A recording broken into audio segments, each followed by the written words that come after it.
This week, I'm reading Haley Pham's 5-Star Reads. Haley is arguably the biggest booktuber on the platform. She's actually the person who introduced me to the online community of books, so I've been following her for a very long time. So this week, we're going to be putting some of her recommendations to the test by reading her 5-Star Reads. I have no idea where the plot is going. I feel lied to. Where has this book been my whole life? I wouldn't rate it high. What the frick is going on? It could be a rating of high standard, you know what I mean? So I went through literally all of Haley's Goodreads and picked out 3 books that she rated 5 stars. The first book is going to be Mad About You by Marley McFarlane. Haley has been on fire with Marley McFarlane books lately. I think she's read 4 or 5 this year and gave all of them 5 stars. Any author that Haley rates that high is worth checking out for sure. Haley kind of described her writing as a literary romance type of book. She compared Mad About You with Just for the Summer by Abby Jimenez, and I loved that book, gave it 4 stars. So this has high potential. So let's get reading.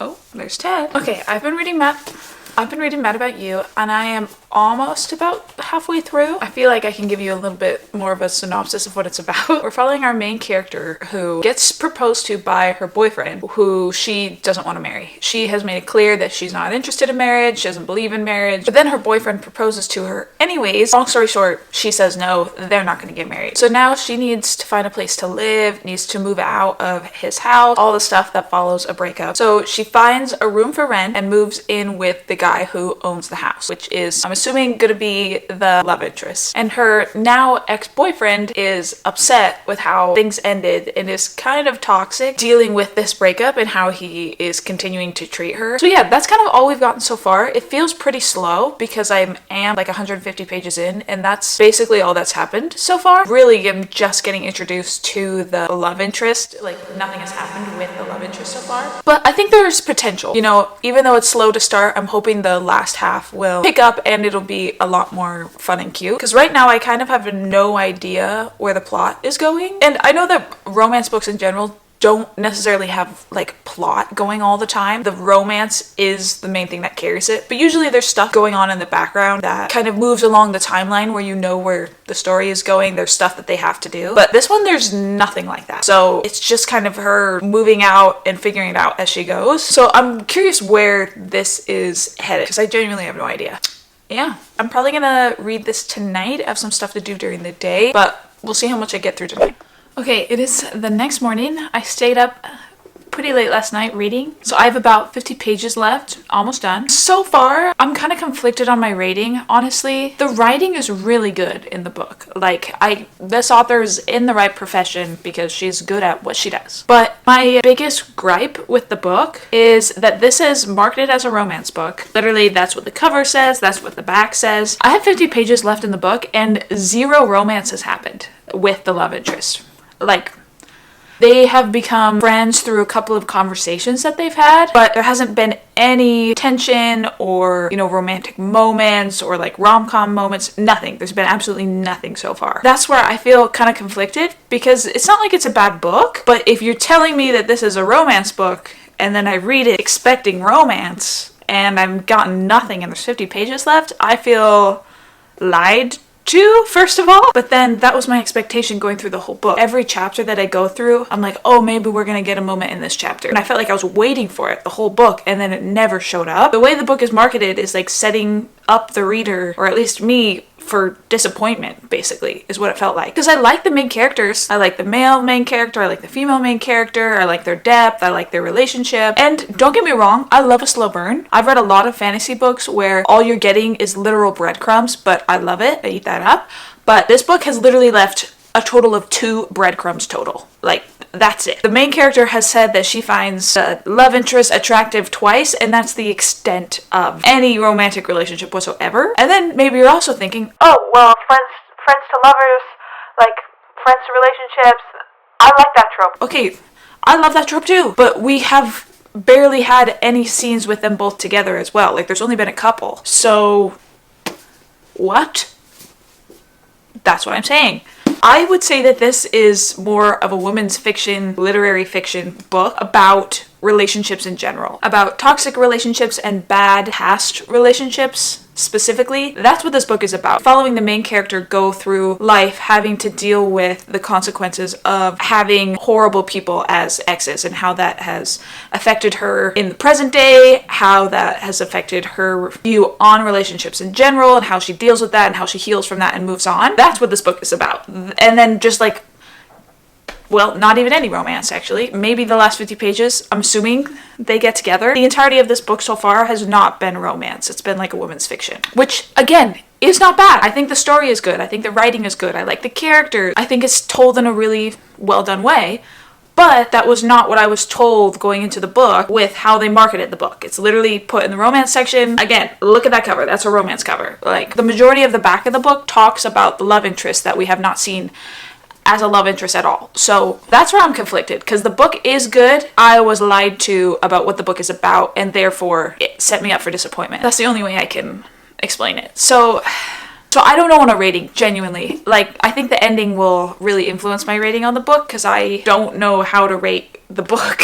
I'm gonna go finish it, and then we will choose our next book after. Okay, it's been a little bit.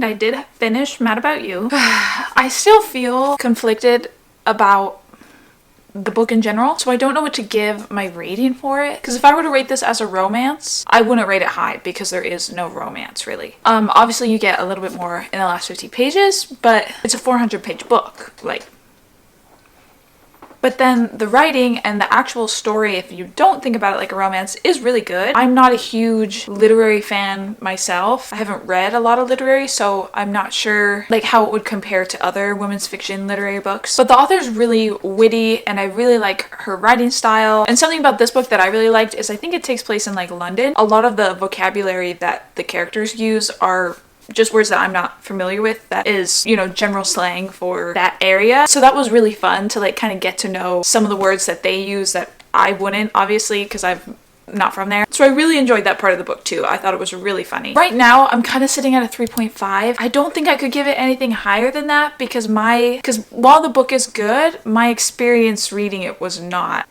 like higher than a 3.5. But I will say, if I read any other books from this author, I feel like I'm probably going to be a little bit more prepared to go into it expecting, even though it says it's a romance, it's not really a romance. And maybe my rating could be higher on some of the other ones because my experience would be more realistic of what the book's going to give me. I don't know. But for now, 3.5. Okay, the next book we're going to read is The Love Interest. This was, Haley said, an unexpected 5-star read for her. I believe she read this in a 24-hour reading challenge that she did with Haley and Destiny. And she kind of just wanted something light in the middle, picked this book up, not really hurting it, and gave it a 5-star. I think this is an office romance book. I've not seen this literally anywhere online, and I haven't seen anybody talk about it. But on the back of the book, it mentions like Office, SEC, Excel, spreadsheet type work. And that sounds right up my alley, not even gonna lie. I am an Excel spreadsheets girl. I love Excel. I love all things to do with any programming like that. I love the math behind it. A lot of people have book journals, but I have a book spreadsheet. I keep all of my reads in there. I keep a giant TBR in the spreadsheet that I've made of myself, customized it. I love doing all of that. I took a class in university literally about Excel, just Excel, and it was probably one of my favorite classes ever. So this could be for me. So I'm really excited. And this hopefully is a romance book that has romance in it. So praying for that. It is so dark today. It's 2 o'clock right now, and the only reason you can see me is because I have lights pointed at me. It's literally so dark, it feels like 6 o'clock. So I think that calls for a good reading day. I literally just want to light some candles and lay in bed and read. So I'm so excited to do that.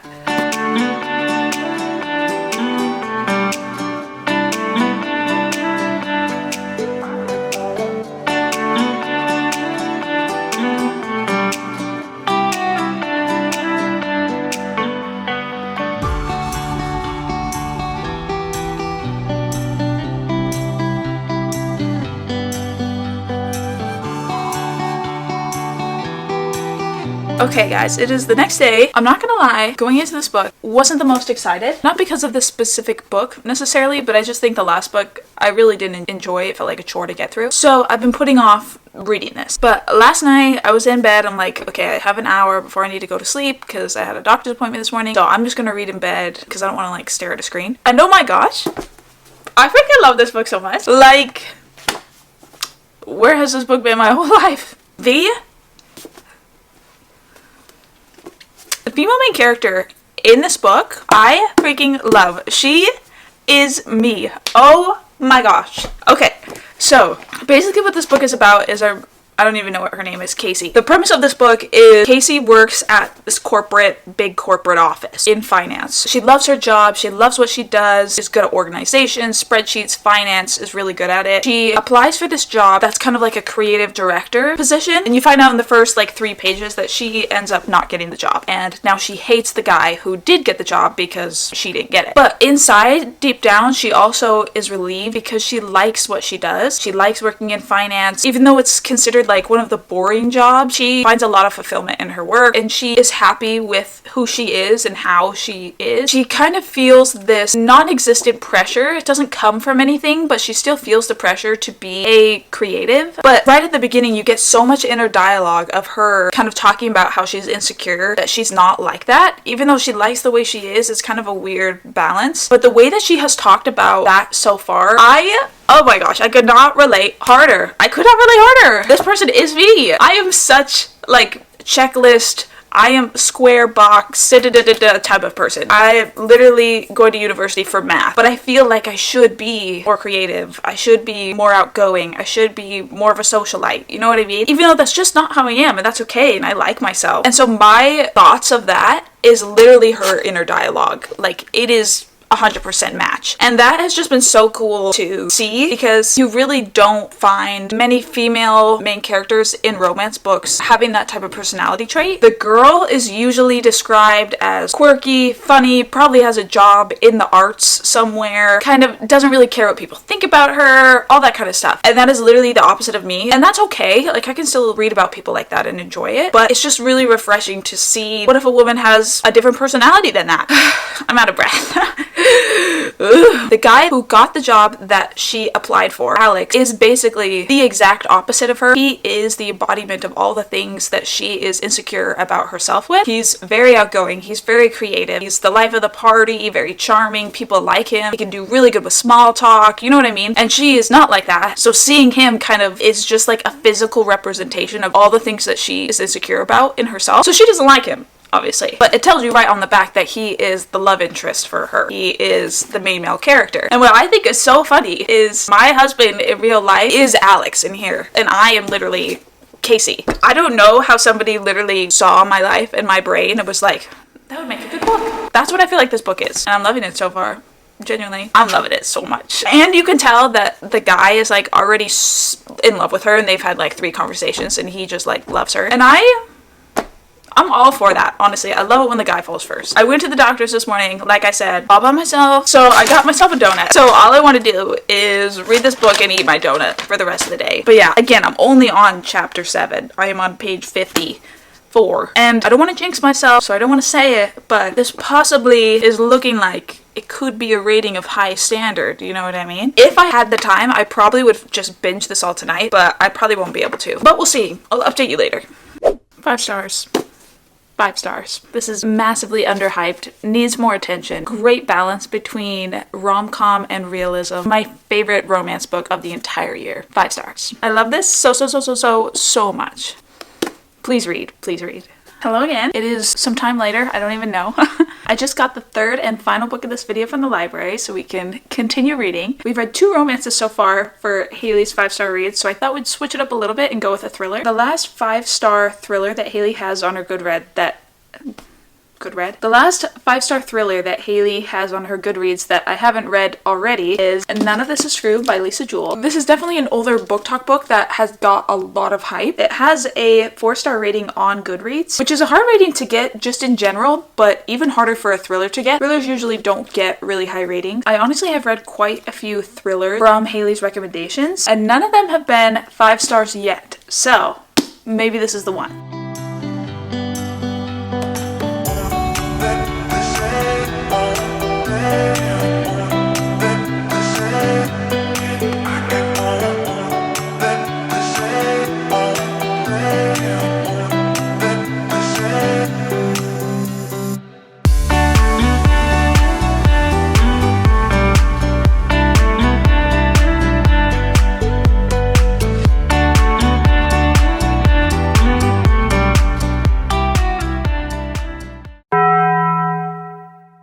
frick is going on?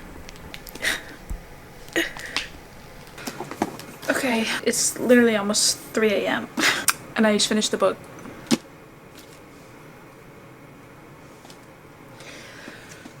Oh my gosh. I feel like quite in shock. That's the only way I can describe what I'm feeling, because I genuinely don't even know. I feel like I need to sit in a quiet room for like 2 hours and just like think of nothing. I can see why this book was and probably is so popular. I can see why it has a 4-star rating on Goodreads, because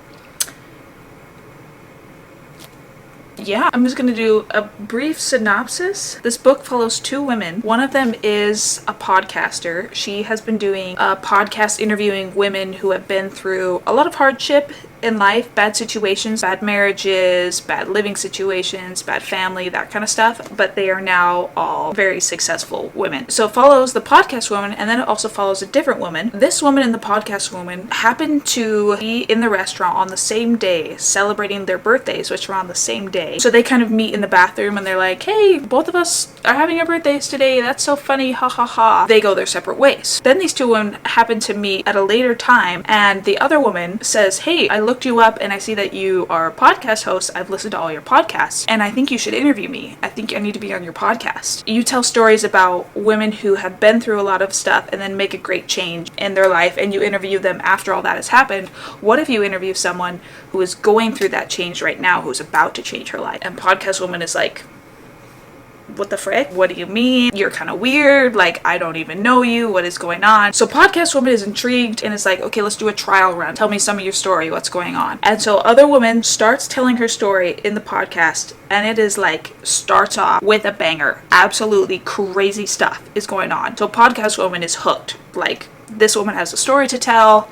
I'm gonna tell it. And it just goes off the rails after that. So many twists and turns. So much stuff is happening. I usually like thrillers that are adrenaline pumping, and this one is like a creepy thriller. You know what I mean? So I have that creepy feeling, which I honestly don't like. I don't even know what to tell you about my rating, because like literally I just finished this book 10 minutes ago. If you're just going off of like book standards, this is a good book. But I don't think I could ever recommend this to someone, because the content in this is high.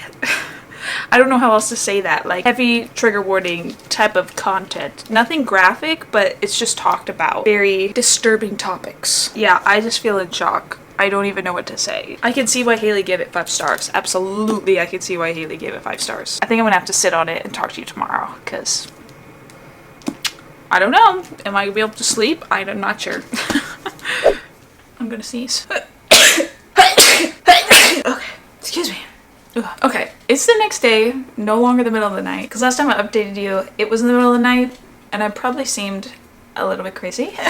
I think my review probably came off as like negative last night for this book, but honestly, it was middle of the night and I was not in my right mind. So we're gonna talk about it today. This is probably one of the better thrillers that I've ever read. I really enjoy thrillers, but I haven't read that many that I give really high ratings. Just a phenomenal job by the author, honestly. In thriller books, one of my biggest gripes is a plot trope that a lot of thriller books seem to have, which is the scary or thrilling part of the book sometimes takes place in the past, and because it's in the past, you already know that things are going to work out because the main character is living in the present time. So it kind of takes away a lot of the stakes. I hate that in thriller books. That's like my number one thing that I don't like. This book has part of that. The story the one woman is telling the podcast woman is the story of her life. It's in the past. And so when I first read about that, I was like, okay, I'm not gonna really like this. But I think this book does a great job at keeping both timelines very gripping and very thrilling. The present day and the story about the past that she's telling. I honestly have not read a book in general that has done it this well before. I personally usually break down thrillers into 3 categories. They're creepy, adrenaline pumping, or like dark and scary. This one definitely falls into the creepy category. After I read the book, it doesn't make me feel like there's someone out to get me or there's like a monster hiding under my bed, but I do feel like my skin is like crawling after you read it. I genuinely don't think I can give this book anything less than a 5-star, because it really was very well done. I was hooked the whole time. I read it super fast. Yeah, 5 stars. That means I found 2 5-star reads in this video. That's genuinely so wild because I have only had 5 5-star books this entire year. So to find 2 in 1 week, I was not expecting this at all. Like, I know Haley obviously has good recommendations, but our tastes don't always align. So I genuinely didn't think I would even find 1 5-star in this video. So that's super exciting. I think this also proves that Haley 100% has good recommendations and you should go to her if you're looking for anything to read, because neither of these books were even on my TBR, were not on my radar at all, would not have picked them up if Haley had not recommended them. So thank you, Haley, for 2 5-star reads. You are and always will be the queen of booktube, and I'll see you next time. Bye.